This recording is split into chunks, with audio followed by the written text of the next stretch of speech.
Pemeriksaan AG sudah dilakukan di Polres tentunya ya, dilakukan di Polres, termasuk pemeriksaan oleh psikologi forensik ya, terkait dengan digital forensik, melihat transkrip dari device ya, tentu menjadi bagian daripada alat bukti.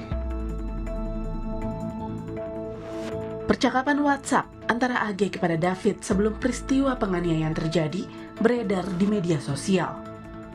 Kuasa hukum David dari LBH Ansor, Melissa Anggraini, membenarkan jika chat yang beredar di medsos adalah percakapan AG yang meminta David bertemu dengannya sebelum peristiwa penganiayaan terjadi. AG sempat meminta bertemu dengan David melalui pesan WhatsApp, namun David sempat menolak ajakan tersebut.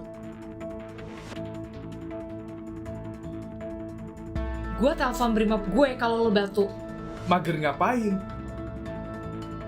Telepon coba. Lu bilang sama tante lu ya, aneh. Tante gue di mobil. Mobil apaan?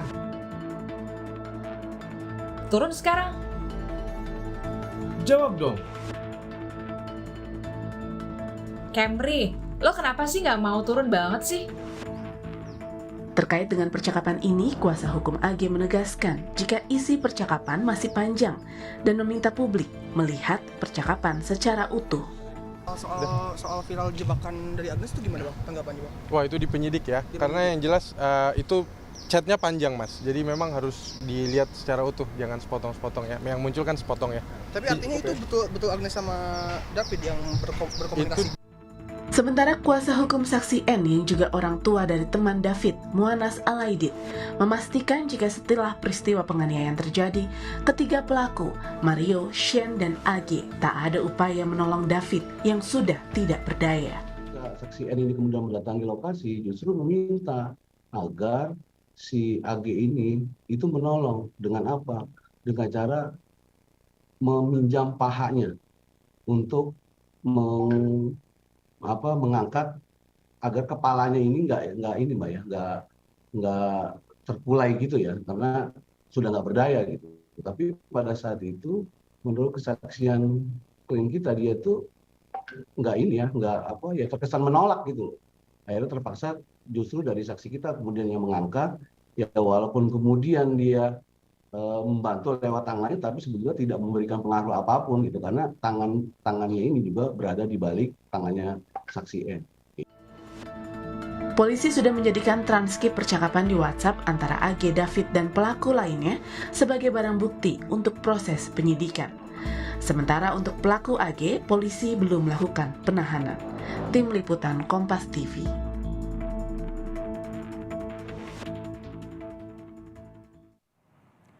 Saksi kunci kasus penganiayaan David Ozora oleh anak mantan pejabat pajak Mario Dandi Satrio meminta perlindungan hukum dari LPSK.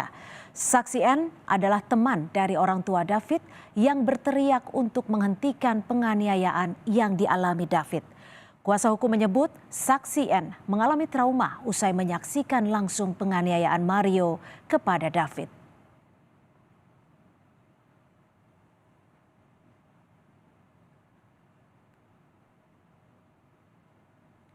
Saudara, lebih lengkap kita terhubung dengan jurnalis Kompas TV Putri Oktaviani di Rumah Sakit Mayapada, Jakarta. Okta, orang tua menyebut kondisi David mulai sadar dan mulai membaik. Seperti apa kondisinya sore ini, Okta? Ya, selamat petang Sinta dan juga saudara, benar sekali bahwa memang sampai dengan saat ini David Ozora, korban penganiayaan anak mantan pejabat Dijen Pajak ya di Mario Dandi, sampai saat ini masih mendapatkan perawatan intensif di Rumah Sakit Mayapada, Jakarta. Kondisi David juga sebelumnya sempat dibagikan oleh ayah David, yakni Jonathan Latumahina, bahwa kondisi anaknya sudah mulai berangsur membaik dan masuk dalam fase pemulihan emosional. Yang juga menjadi catatan adalah memang kesadarannya sudah mulai meningkat, meskipun beberapa kali lebih sering membuka mata, tetapi David memang belum bisa mengenali dengan betul dengan siapa ia berkontak. Dan sampai dengan saat ini juga David sudah tidak lagi menggunakan alat bantu bernafas ataupun ventilator. Artinya ada peningkatan yang signifikan selama ia mendapatkan perawatan di rumah sakit. Dan Sinta dan juga saudara yang terbaru tadi kami juga melihat ada Kapolda Metro Jaya yakni Irjen Fadil Imran yang datang. Tujuannya adalah untuk menjenguk David Ozora, tapi memang masih berada di dalam sehingga nanti akan kita pantau bersama seperti apa hasil dari Irjen Fadil Imran berada di dalam untuk menjenguk David Ozora. Cynthia. Ya Okta, lalu adakah informasi terkini terkait dengan proses hukum para pelaku? AG sudah diperiksa, apakah akan ada penahanan terhadap AG? Iya, Sinta, sampai dengan saat ini tentu pendalaman maupun penyidikan masih terus dilakukan oleh polisi. Yang terbaru kita juga mengetahui bahwa AG sudah ditetapkan sebagai pelaku atau anak berkonflik dengan hukum.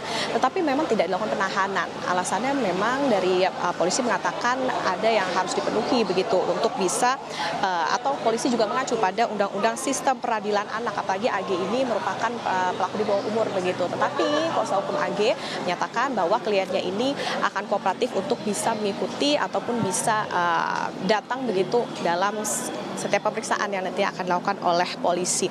Terakhir juga kita tahu beredar tangkapan layar antara AG dengan David. Saat itu AG beberapa kali memaksa David untuk menemui dirinya untuk bisa mengembalikan kartu pelajar, tapi memang berkali-kali ditolak juga oleh David. Bahkan AG sempat seperti membohongi David gitu bahwa ia datang bersama dengan tantenya sampai akhirnya terjadilah penganiayaan yang akhirnya menimpa David. Ini yang tentu menjadi hal yang didalami oleh polisi seperti apa peran AG lebih lanjut dalam kasus penganiayaan ini. Dan juga tidak hanya AG, sampai saat ini juga polisi masih terus melakukan pendalaman antara Mario Dandi dan juga Shane Lucas yang kalau terakhir sudah dipindahkan penahanannya dari Mapolres Metro Jakarta Selatan ke Polda Metro Jaya. Ini tentu dilakukan agar bisa lebih memudahkan dalam proses penyidikan. Tidak hanya itu, juga saat ini penyidikannya juga diambil alih Polda Metro Jaya dan polisi juga berkoordinasi dengan sejumlah ahli maupun pihak terkait karena dalam kasus ini melibatkan pelaku di bawah umur. Tentu nanti kita akan pantau bersama, termasuk juga ini yang akan kita dengarkan bersama seperti apa nanti,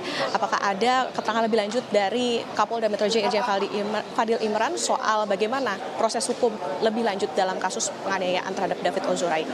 Cynthia. Baik, terima kasih Putri Oktaviani, jurnalis Kompas TV melaporkan langsung dari Rumah Sakit Mayapada, Jakarta.